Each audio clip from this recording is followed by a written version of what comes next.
pensei numa forma de contribuir para as atividades desempenhadas por colegas e apontando alguns aspectos que, a nosso ver, têm sido relegados no exame de questões que dizem respeito não só ao trabalhador, como à sua família. Uma das coisas que mais me angustiam é esse problema social que se põe diante de nós. E, nesse aspecto, eu gostaria de ponderar ao professor Antero, magistrado, que a mudança da competência para o julgamento, apreciação e julgamento das ações acidentárias seria a redenção de um equívoco que remonta à primeira lei de acidentes do trabalho, que é de 1919. O juiz estadual, com todo respeito pela ausência de magistrados aqui, é totalmente despreparada para o julgamento dessas questões. Vem com princípios, preceitos formais civilistas, demonstrando total alinhamento à matéria, e se equivocam quanto ao ônus da prova, quanto à valoração da prova. E nós tentamos aqui, modestamente, uma pequena contribuição, porque eu sinto que esses equívocos trazem uma consequência muito séria. Nesse sentido, devo dizer que optei, seguindo exemplos de notáveis advogados, pela chamada advocacia obreira. Eu não defendo empresas em hipótese alguma, por uma questão de opção pessoal. Nada contra as empresas, evidentemente, há colegas que só defendem empresas, e nada vejo de errôneo nesse sentido, mas para nós continuarmos alimentando um ideal e uma crença em certos valores. Daí porque selecionei, quando convidado pelo Dr. Humberto, esse nosso colega incansável, que dá espaço a todos os advogados que têm interesse em contribuir para a atuação aperfeiçoada dos colegas, e selecionei alguns pontos, daí o título, Questões de Incapacidade Nexo Causal. Estabeleci 2 preceitos basilares. Vou ler o primeiro. O que se indeniza não é a lesão ou doença em si mesma, e sim a incapacidade laborativa ou morte. O que se indeniza é o prejuízo, é o dano, não é a doença. Eu trago um exemplo, na hipótese de rinite. Ela pode estar ligada a certas atividades laborativas, mas, usualmente, não enseja incapacitação, a não ser em alguns trabalhos específicos, como, por exemplo, do cirurgião, com rinite, com secreção nasal, perdão da expressão, ele não poderá ficar operando, obviamente. Então, há uma incapacidade, ainda que por pouco tempo. E o que é incapacidade laborativa? É interessante verificar que no campo da justiça, do direito previdenciário, melhor dizendo, envolvendo a Justiça Estadual, nós não temos uma única obra buscando conceituar o que seja incapacidade laborativa. Não há uma só obra, pasmem. Claro que os especialistas no direito do trabalho trouxeram uma enorme contribuição nesse particular. Sebastião Geraldo de Oliveira, notável magistrado do trabalho, Afonso Della Grave, advogado, Raimundo Simão Melo, do Ministério Público, tem obras espetaculares, obras que são uma referência. Eles buscam o conceito de incapacidade. Mas no plano estadual e no plano das obras que versam sobre acidente do trabalho, digamos, estrito sensu, nas demandas em face da Previdência Social, reitero e lamento, não existe, nos últimos 25 anos, uma só obra de doutrina. Nós temos muitas obras de compilação. De doutrina, nada. Me perdoem pela crítica severa que faço, porque isso traz implicações. Nós buscamos conceituar a incapacidade laborativa.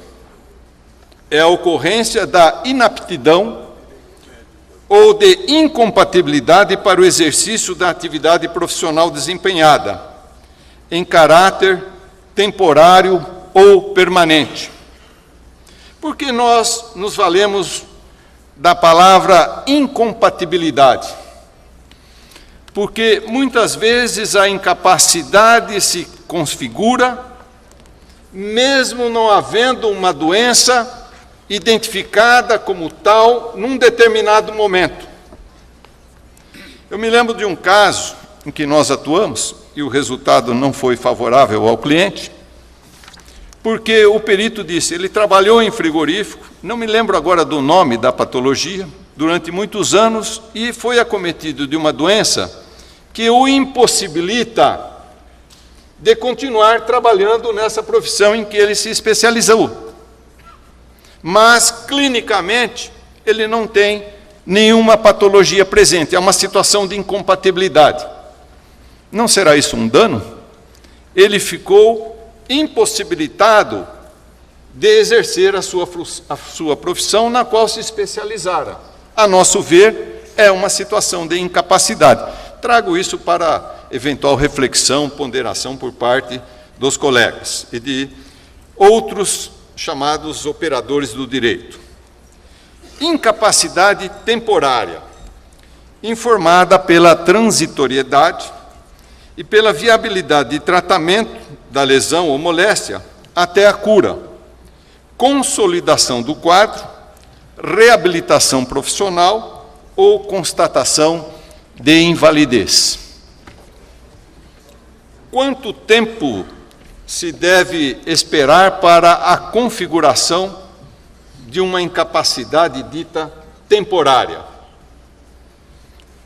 Nós temos que recorrer ao casuísmo, não há outra possibilidade no nosso entendimento, porque os indivíduos têm reações muito próprias da sua individualidade, como é até óbvio. Ou seja, variam as respostas de cada indivíduo frente a determinadas agressões ao seu físico ou ao seu psiquismo. Consolidação envolve conceito jurídico e não conceito médico.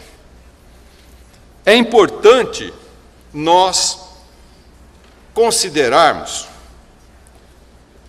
que nem tudo o que é médico deve ser aceito como válido no âmbito jurídico. Existem alguns autores, como Duperroux, Jean-Jacques Duperroux, na sua obra Sécurité Sociale, como outros, no sentido de que não se confundem certos critérios, e aí reside o desafio a se enfrentar. O que é consolidação do ponto de vista médico envolve critérios próprios dessa ciência. Mas e no plano jurídico? Como pode o magistrado, diante de um caso concreto, dizer, olha, segundo a perícia, a situação ainda envolve tratamento, possibilidade de cirurgia. Não posso dizer que haja uma incapacitação permanente. Mas, sob pena de, no mínimo, nós termos que cogitar de uma outra demanda futuramente, invocando, aqui no caso, tratar-se de relação jurídica continuativa, informada pela cláusula rebus sic stantibus, o magistrado não poderá definir a questão, não poderá deixar em aberto, não poderá condenar até eventual e futura recuperação do trabalhador. Então, nós precisamos colocar um parâmetro. E a jurisprudência do Superior Tribunal de Justiça, que mais cogitou dessa matéria no decorrer do tempo, o TST, mais recentemente é que tem tratado do assunto.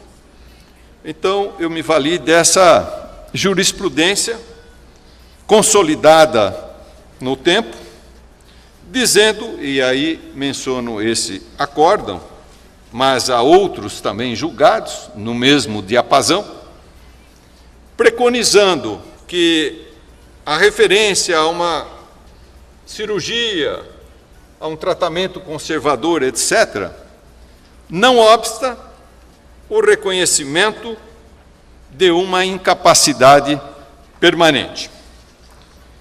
Ou seja, o termo final da incapacidade temporária via de consequência. Uma outra questão que surge, não é tão comum, envolve as atividades ditas concomitantes, quando alguém tem mais de um emprego. Como vocês já perceberam, eu estou fazendo uma abordagem tanto no âmbito do direito do trabalho como do previdenciário. E às vezes há uma certa dificuldade nesse particular. Mas pergunta-se, alguém que trabalha para um banco no período da manhã e à noite é professor, ele pode se afastar em razão de uma patologia de um emprego, de uma atividade no emprego, e não de outra? Pode, desde que haja uma situação de compatibilidade. E aí nós temos que recorrer à ciência médica para uma definição. Mas pode haver a figura de uma incapacidade laborativa parcial.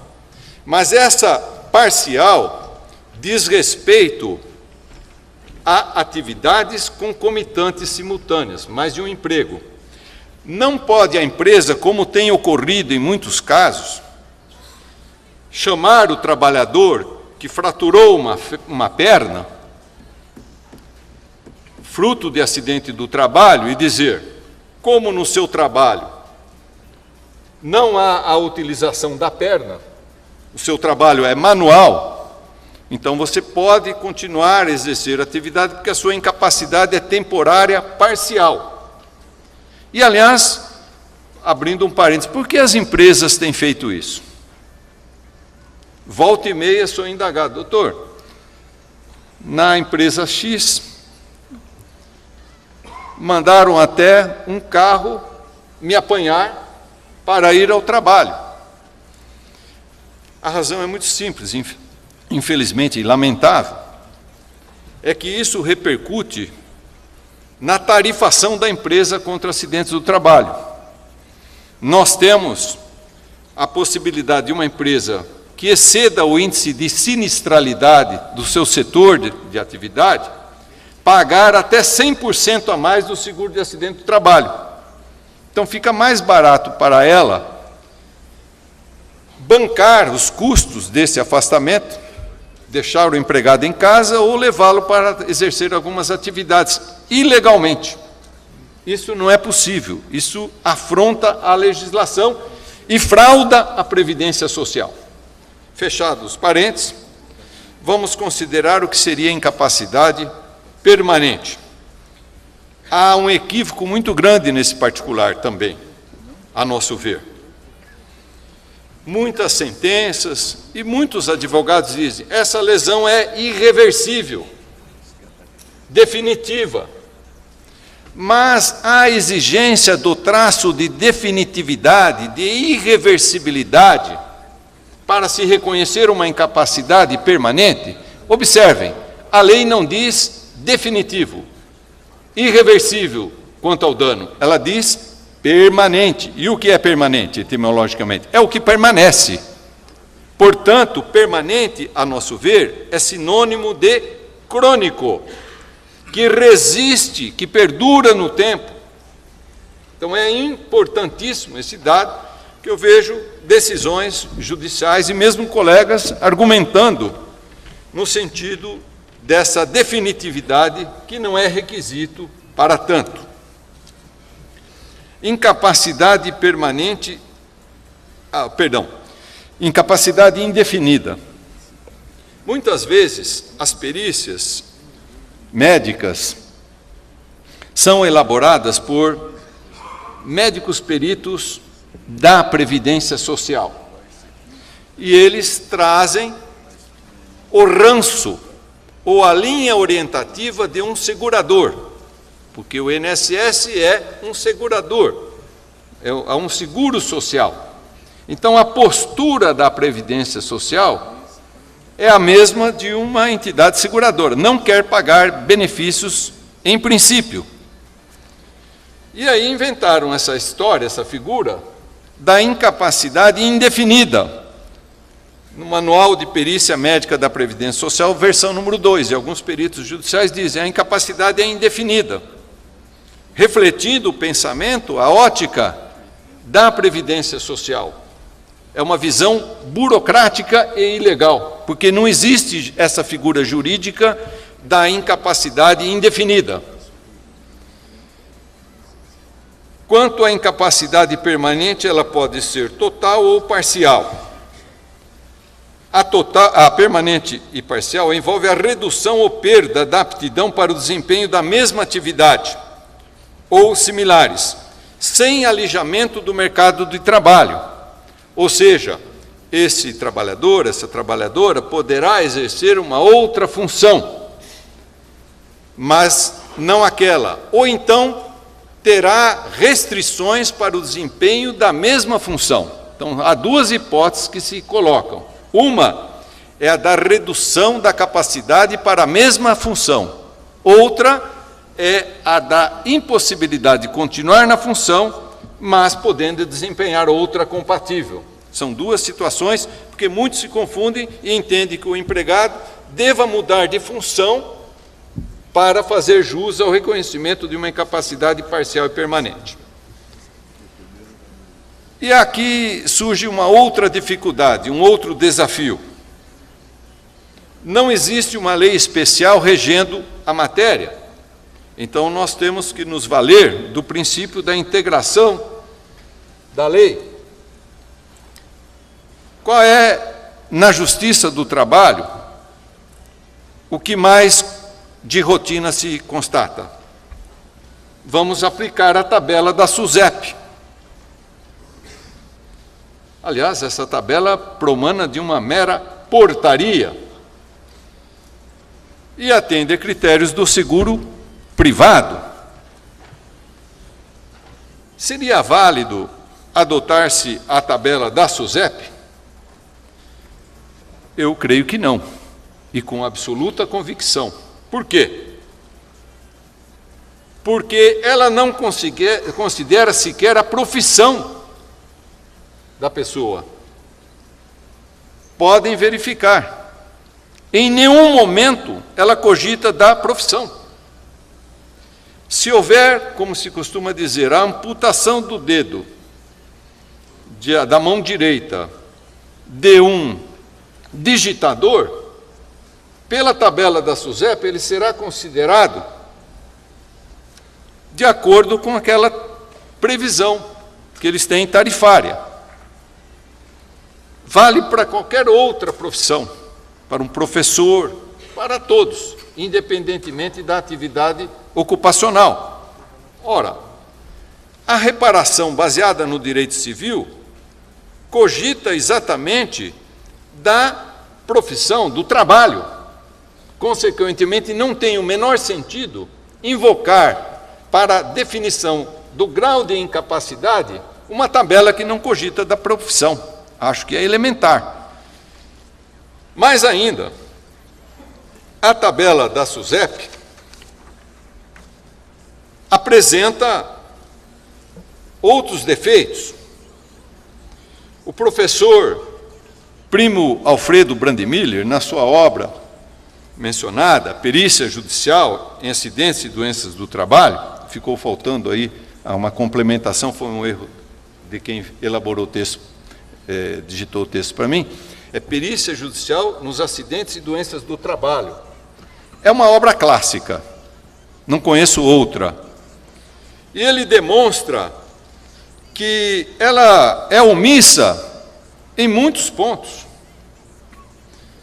Por exemplo, ou então contraditória. No caso aqui seria contraditória, mas é a lógica do seguro privado.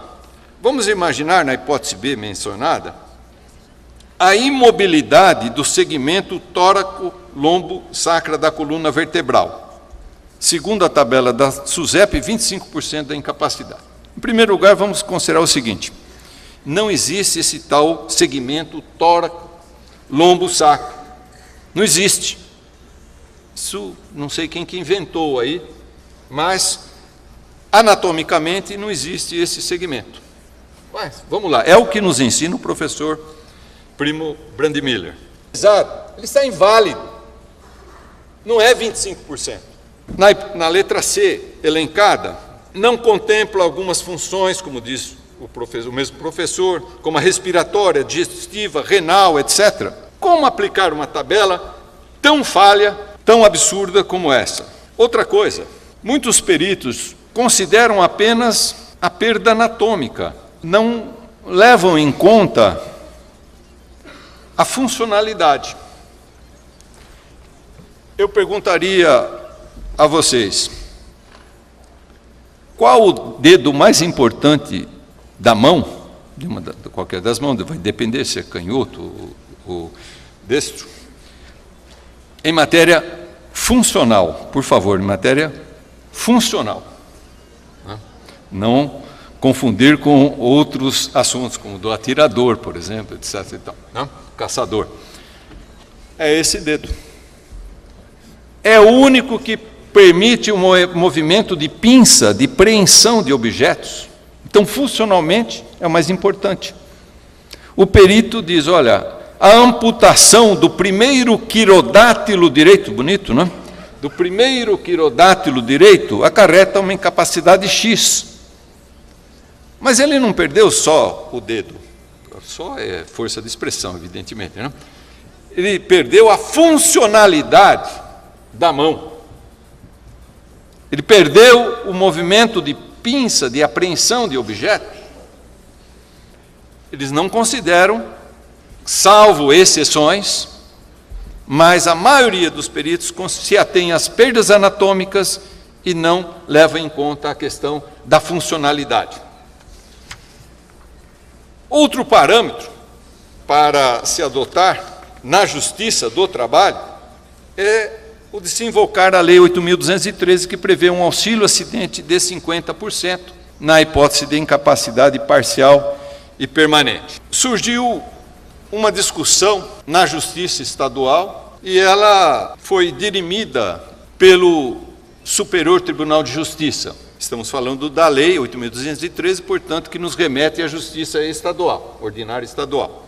É a teoria ou o princípio da perda mínima, porque se diz, olha, só foi a amputação de uma falange distal. Houve um magistrado na Justiça Estadual que diz o seguinte, quando foi amputado esse dedo aqui, ele deve ter lido muita ficção científica, coisa que o vale.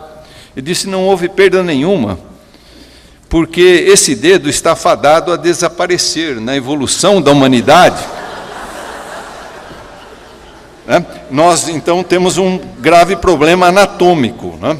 Esse dedo não serve para nada, fiquem sabendo desde já, segundo a visão desse magistrado. Claro que o tribunal competente, que era o segundo de alçada civil, reformou a decisão, mas ela foi objeto até de notícias pela mídia, etc. e tal. E se construiu a teoria da perda mínima. Há um dano, ele tem que ser reparado. Esse é o princípio. Seja uma falange, sejam duas falanges. Uma vez um magistrado, muito brincalhão e amigo, me chamou, eu estava passando pelo corredor, ele me acenou, falou: doutor Rebouças, o senhor que é o defensor incansável dos pobres e oprimidos, me responda uma dúvida. Falei: bom, vem coisa por aí, né? Dito e feito. Digamos que um trabalhador sofra amputação de uma falange distal, a primeira falange, da mão direita. O senhor acha que o INSS deve lhe pagar pela incapacidade permanente, ou, se houver incapacidade permanente, o auxílio acidente 50%? Falei: na minha opinião, sim. Houve um dano e tem que ser ressarcido. Muito bem. E se ele sofrer amputação de todo o dedo, não apenas da falange distal? Idem. E se ele sofrer amputação da mão? Falei: bom, aí nós precisamos verificar. Depende da atividade profissional, da escolaridade e de uma série de fatores. Será caso de invalidez total ou parcial, e no caso cabível o auxílio acidente 50%. E se ele perder todo o braço? A mesma situação, ou invalidez total, ou parcial e permanente, auxílio acidente de 50%. Foi quando ele chegou ao ponto desejado por ele. O senhor quer me dizer que uma falange vale tanto quanto um braço?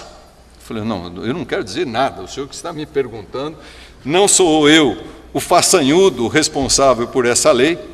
Essa lei contém uma série de impropriedades, uma delas é essa, porque antes a lei contemplava auxílio acidente de 30%, de 40% ou de 60%, conforme a situação profissional, a condição profissional do segurado. Agora reduziu tudo a 50%. Por quê? Porque o objetivo foi o de negar direitos. Mas o Tribunal da Cidadania, que se autoproclama, ou não sei se alguém o proclamou, mas com todo o merecimento, o Superior Tribunal de Justiça, que eu chamo como Tribunal da Cidadania, de vez em quando nos arestos eles dizem: nós do Tribunal da Cidadania, e há muitas decisões que lhe conferem o direito a esse epíteto, construiu a tese da perda mínima. Houve um dano, tem que ser ressarcido, cabe o auxílio acidente 50%. Mas ainda tentando suprir a lacuna, a falta de uma legislação que defina os critérios de classificação da incapacidade. E é o critério que nós defendemos. Está na LOAS, na Lei Orgânica da Assistência Social, porque ela determina, e é uma lei federal, que se adote o parâmetro da Classificação Internacional de Funcionalidade, Incapacidade e Saúde da Organização Mundial da Saúde. Portanto, nós nos podemos nos valer dos critérios dessa CIF para avaliação da incapacidade nas ações trabalhistas. É o ponto de vista que exposamos. E vejam só, no parágrafo 1º, que a avaliação tem que ser médica e social. Por que médica e social? Porque o médico, na sua ciência, tem limitações para a avaliação. Eu me recordo de um caso que nós patrocinamos e até avisamos o cliente, doutor Eli, antes da abertura do processo, das dificuldades quanto ao sucesso da demanda, como sempre fazemos.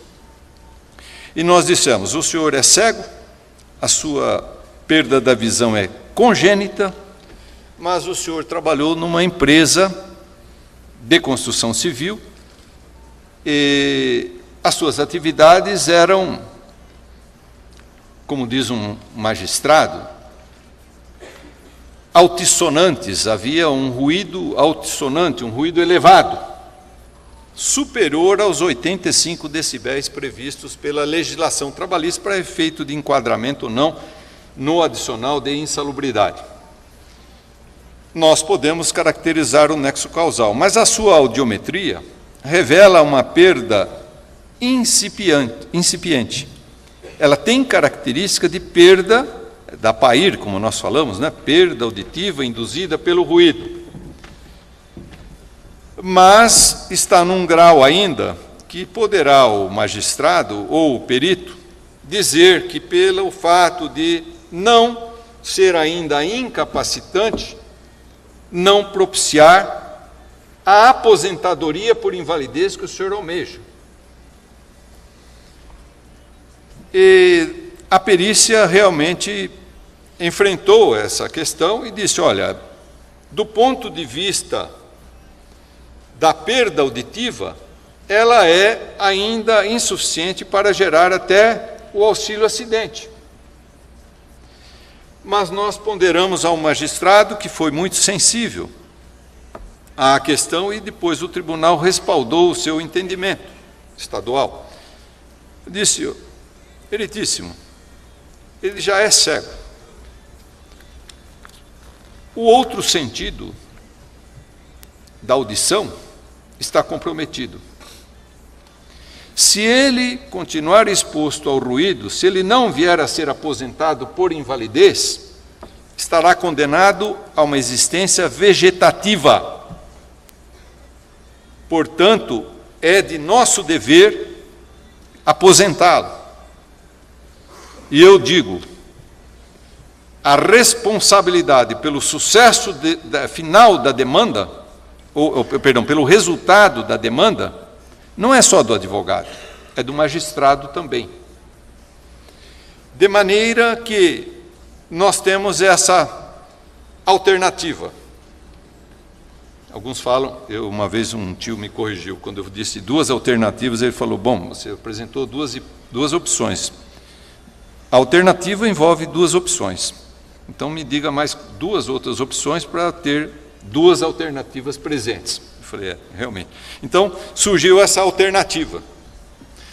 E o magistrado, demonstrando muita sensibilidade, profundo conhecedor dos princípios que regem a matéria infortunística, resolveu deferir-lhe, com uma judiciosa fundamentação, a aposentadoria por invalidez por acidente do trabalho pela perda auditiva em conjugação com outros fatores, fatores sociais. A idade, a pouca escolaridade, essa pregressa cegueira, no conjunto é que se avaliou a incapacidade. E nesse aspecto também, nós devemos nos lembrar o seguinte: é uma questão elementar. O corpo humano não pode ser fragmentado. Nós não podemos esquartejar os indivíduos, separando braço de perna, de coluna, etc. Nós temos uma unicidade. De maneira que, quando se avalia a incapacidade, se a referência for de Ler-Dort, digamos, lesões por esforços repetitivos ou distúrbios osteomusculares relacionados ao trabalho, nós temos que verificar também se não há outras patologias presentes, para definirmos a incapacidade final, sob pena de cometermos equívocos e injustiças insanáveis. Esse é o critério da CIF. Não foi inventado por brasileiro, não foi inventado por alguém, como alguns apregou, da indústria de acidentes do trabalho, como muitas vezes nós enfrentamos essa questão do preconceito. e, nesse particular, devemos repelir a colocação, até de alguns colegas, inclusive, de que a advocacia previdenciária, a advocacia trabalhista são um ramo menor do direito. Um magistrado estadual perguntou, antes de assumir a titularidade de uma vara, se não ficaria mal para o seu currículo o fato dele passar a ser juiz de acidentes do trabalho. Pasmem. Não vai ficar mal para o meu currículo? Eu me atrevo a dizer com muita convicção e com muito orgulho, eu tenho honra de atuar nessa área, que é a mais social do direito. Direito do trabalho e previdenciário é a área que, com respeito a todas as demais, evidentemente, ela mais valoriza a atuação do profissional no ponto de vista social e humano. Não vejo outra área em que a gente identifique essas questões cruciais da humanidade. E tenho muito orgulho em ser advogado especializado nessa matéria. E vou morrer, se Deus quiser, sempre atuando nessa área. Bom, passemos agora, vamos em questão do tempo, por questão do tempo. Já fiz considerações sobre a avaliação da incapacidade laborativa. É mais adiante, por favor. Mais algumas páginas adiante. Vamos considerar o nexo causal. Outra questão crucial, tormentosa. Eu invoco uma legislação básica. Vou perguntar ao Dr. Humberto, eu pretendo aperfeiçoar esse texto que foi feito em apenas 2 dias, nos 2 últimos dias, se teria possibilidade, pela ordem, de algum colega interessado acessar esse trabalho aprimorado. Eu vou corrigir falhas, suprir omissões, etc. e tal. Fica lá no Cultura. Fica no Departamento de Cultura, né? Obrigado. Porque, senão, o tempo não permitirá que nós atendamos ao objetivo maior. Então, eu menciono a legislação básica e, de importante, apenas mencionaria o seguinte: há um equívoco que precisa ser sanado, dentre outros. Trata-se da aplicação da Lei Orgânica da Saúde, como nós dizemos para fins mnemônicos, a Lei 8080/90, 8.080 de 1990, uma lei muito importante e pouco utilizada em processos judiciais. Ela atribui ao SUS, Sistema Único de Saúde, dentre outras competências, a de normatizar, estabelecer lista de doenças ligadas ao trabalho, doenças profissionais e do trabalho, intervir nos locais e nos ambientes de trabalho. Vejam só, não estou delirando, é competência do SUS, da saúde do trabalhador até do serviço de vigilância sanitária e epidemiológica. Há alguns julgados, vários até, do Tribunal de Justiça de São Paulo, dizendo que a empresa pode ser autuada pelo SUS por não emissão da CAT, da Comunicação de Acidente do Trabalho. Pode haver intervenção no local, no ambiente de trabalho, embargo de obra ou de máquina, que cause potencial risco à saúde ou à integridade física do trabalhador.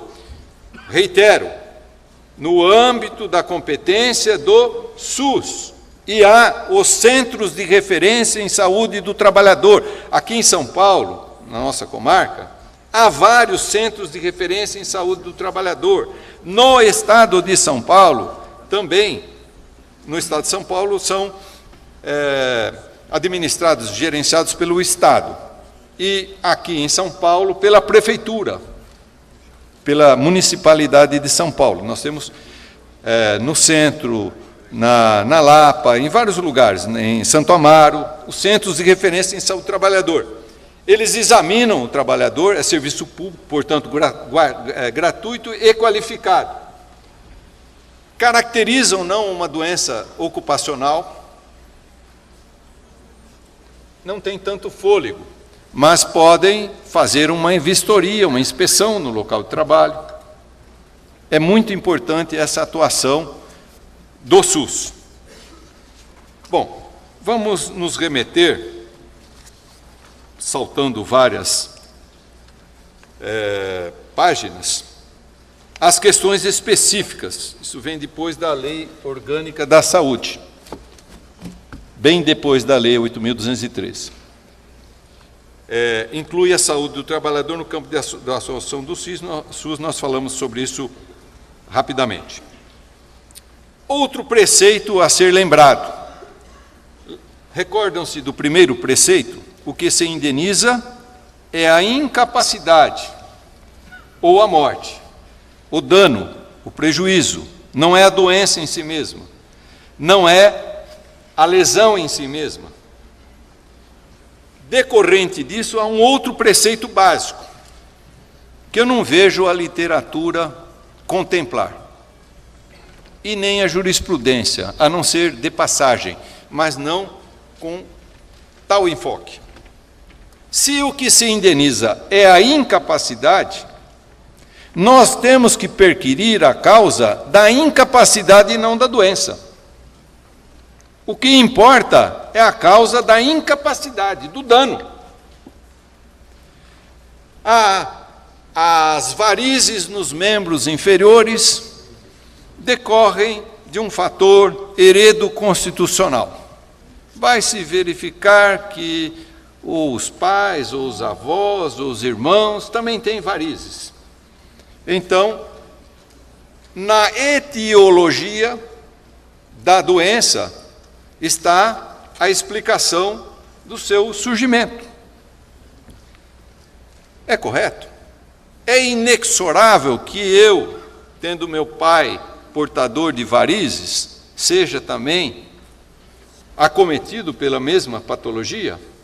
Não, não é inexorável. É preciso verificar, portanto, e aí os autores se confundem, porque eles confundem etiologia com outra coisa que é etiopatogenia. Começa por aí. É a causa da doença. Eles confundem etiologia, os peritos, com etiopatogenia, que é diferente. Mas sejamos condescendentes. O que importa é a causa da incapacitação, não é isso? Então, vamos verificar o que causa a incapacitação. E uma das alegações é de que, segundo a Lei 8.213, do Plano de Benefícios da Previdência Social, de 1991, não se considera a doença do trabalho a degenerativa. E quantos laudos nós já temos lido, dizendo: trata-se de doença meramente degenerativa, sem nexo causal com o trabalho, nem com causal, é uma doença que nada tem a ver com a atividade laboral. É um critério simplista, errôneo, equivocado. Primeiro, porque nem leva em conta o conceito de degeneração, que muitos atribuem ao fator etário, outro equívoco.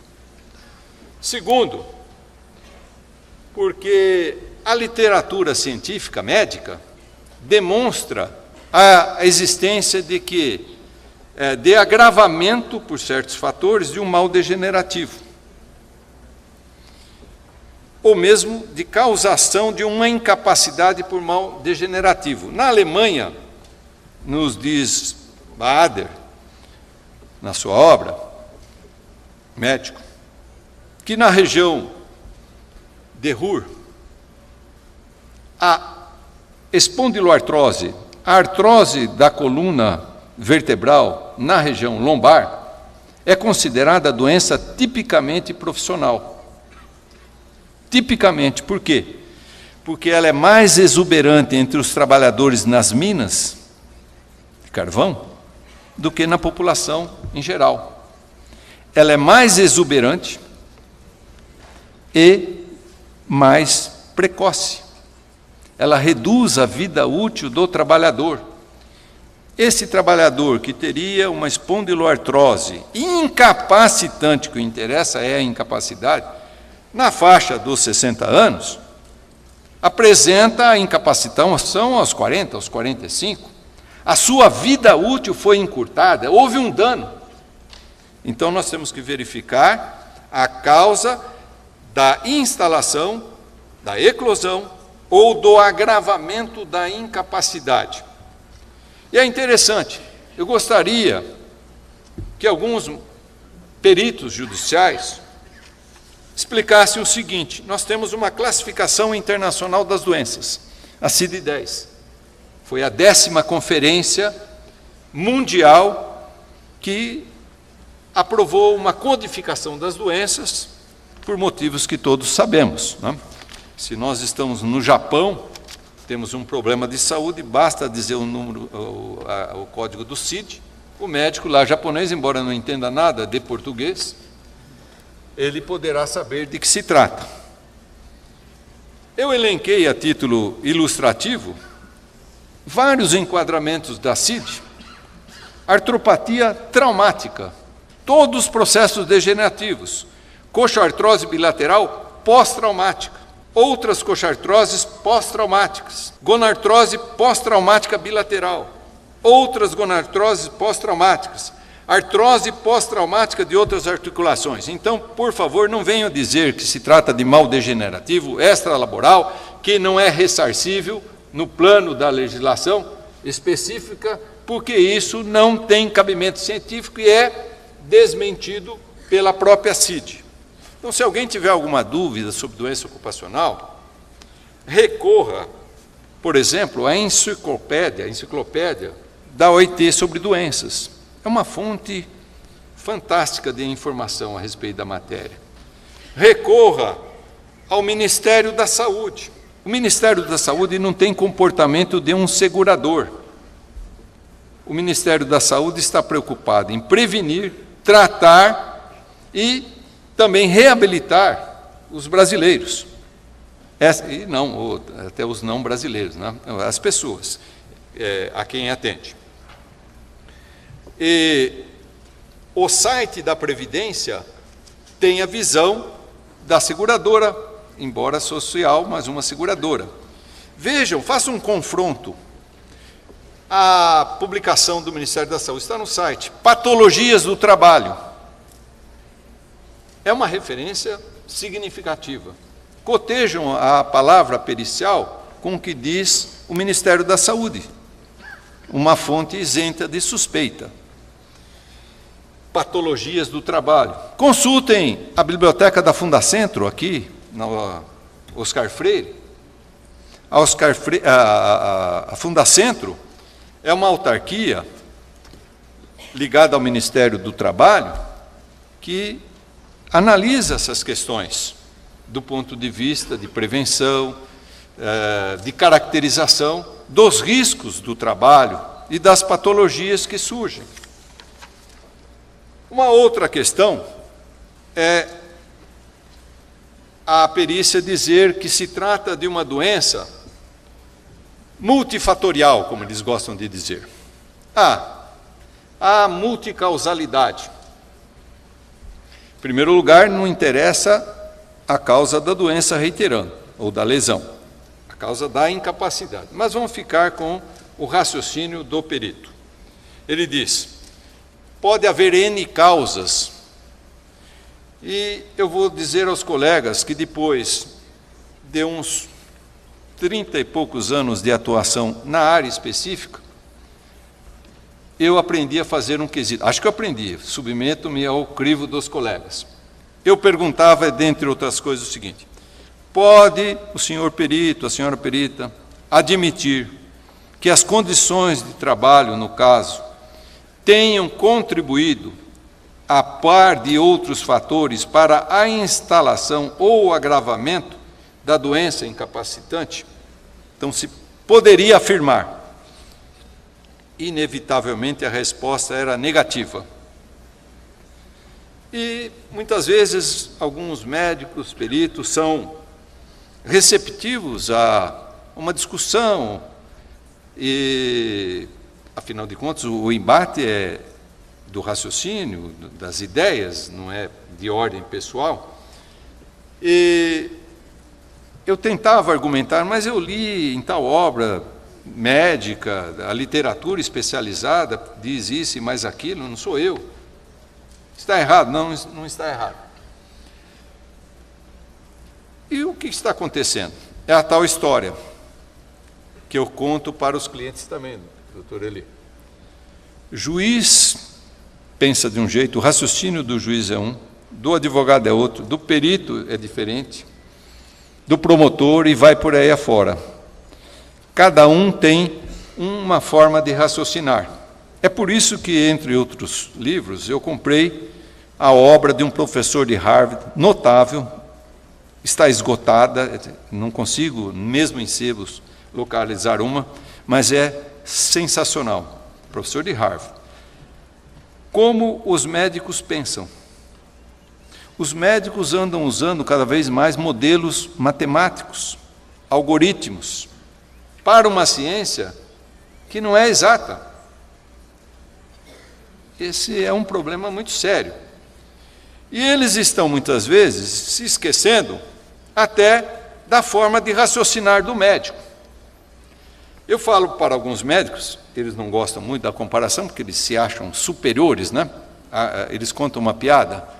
50% dos médicos acham que são deuses. Os outros 50% têm certeza, né? Então, quando eu faço a comparação, vocês são iguais ao mecânico de um automóvel. Como é que raciocina o mecânico? Olha, quando é que apareceu o problema, que barulho fez, não sei o quê, não é? O médico raciocina também por exclusão. A gente vai dizendo os sintomas, ele vai excluindo. Olha, isso daqui, coceira no dedão do pé direito, não é isso e mais aquilo, ele vai excluindo. Até chegar, vocês vão ver isso, muitos receituários já viram, HD. O que é HD? Hipótese diagnóstica. Ele não fechou ainda o diagnóstico. Ele chegou à hipótese diagnóstica. Então, ele raciocina por exclusão. Bom, e daí? E daí, se ele disser que uma lerdorte, uma tendinite do supra-espinhoso, uma cardiopatia hipertensiva, pode ter N causas, e aí ele diz, pode ser isso, aquilo, pode ter origem tal e qual. O que o médico tem que fazer na perícia? Ele verificar, essa pessoa tem reumatismo? Se for um caso de Ler, por exemplo, que diz que é atividade reumática, tem reumatismo? Não tem. Bom, então vamos eliminar essa causa. Tem outra coisa? Enfim, dentro dessa multicausalidade, ele vai raciocinando e verificando se no caso concreto específico da pessoa está presente uma dessas hipóteses. Ele não pode dizer, é multifatorial, então não pode dizer que seja do trabalho. E foi aí que eu acabei aprendendo, de tanto apanhar, acho que aprendi, que o quesito meu estava errado. Eu devia ter perguntado, ao invés de se ele poderia afirmar, que o médico já confunde afirmar com garantir, admitir, né? Admitir, ele acha que já assegurar, eu estou perguntando, assegurar, afirmar. Eu estou perguntando apenas se ele pode admitir, mas não pode. Tudo bem, nenhum respondeu afirmativamente. Então, eu comecei a perguntar, ele pode negar a contribuição do trabalho para a gênese ou para o agravamento do mal? Ah, eu não posso negar. Bom, então chegamos a um acordo no plano médico-legal, porque essa matéria é também jurídica. No plano médico-legal, não se pode negar. Bom, então aí nós vamos nos entender com o magistrado, com a prova, para a solução do litígio. Não vai ficar só na mão dos médicos, porque eles têm essa forma de raciocinar, que é respeitável, porém contém um vício, a nosso ver, na abordagem. Outra questão que destaquei envolve as tendinopatias do supraespinhal, lesão no ombro. Eu já contei para vocês que esse dedo aqui não vale nada, né, para alguns. Agora eu vou contar uma outra coisa também, que nós nascemos com alguns defeitos sérios. Um deles é o seguinte: nós temos um osso aqui na região do ombro, cada ombro, chamado acrômio. Há 3 tipos de acrômio: o reto, que seria o normal, o curvilíneo e o ganchoso. Ai daquele que tem um acrômio curvo, ou ganchoso. O ganchoso é o pior de todos, porque ele fatalmente vai ter uma lesão no ombro, porque nasceu defeituoso. Agora, grande parte da população, então, é defeituosa, porque, estatisticamente, a existência de um acrômio curvo ou ganchoso é muito maior do que a do acrômio dito, aspas, normal. Então, eles dizem o seguinte: olha, se o indivíduo for um repositor de supermercado, ele vai ficar reiteradamente, ao longo da jornada, movimentando a região do ombro. Então, nesse caso, como ele traumatiza reiteradamente essa região do ombro, eu posso admitir o nexo causal. E até já dizem qual é o ângulo, até uma elevação, até um ângulo e tal, etc. e tal. Parece convincente. Realmente, se ele tem essa solicitação, essa sobrecarga da região do ombro, nada mais que se esperar que ele venha a ser acometido de uma tendinopatia do supraespinhoso. Mas eles andam muito esquecidos. Isso é uma verdade, o que eles estão dizendo. Mas o grande problema que nós enfrentamos, inclusive no direito, é a meia-verdade, a verdade incompleta, a verdade que não expressa toda a realidade. E eles andam muito esquecidos porque existe a chamada sobrecarga estática. Se eu estou digitando, se eu estou nessa posição, isso prejudica a mesma região e eu vou ter uma tendinopatia, mesmo que não fique acionando essa região no dia a dia de forma frequente e reiterada. Omitem a sobrecarga estática. Isso é grave, é muito sério. É por isso que nós defendemos a existência no judiciário de um setor de perícias, com médicos concursados, que se reciclem. Perito judicial, do jeito que está, virou profissão. E isso é perigosíssimo e indesejável, porque o médico que só faz perícias, eu vejo até espantado em jornais, perito judicial é assistente técnico. Que diabo é isso? Alguém precisa fazer propaganda de que é perito judicial, mas há uma mensagem subjacente que é a seguinte: olha, eu tenho trânsito no judiciário, porque eu sou perito judicial, mas posso ser seu assistente técnico. Por isso que eu estou fazendo a propaganda. Estou divulgando a minha qualidade, a minha condição de perito judicial para captar clientela. Não há possibilidade, não vejo a viabilidade de alguém ser perito judicial e assistente técnico, embora sejam diferentes os pleitos, as lides. As questões não se conciliam.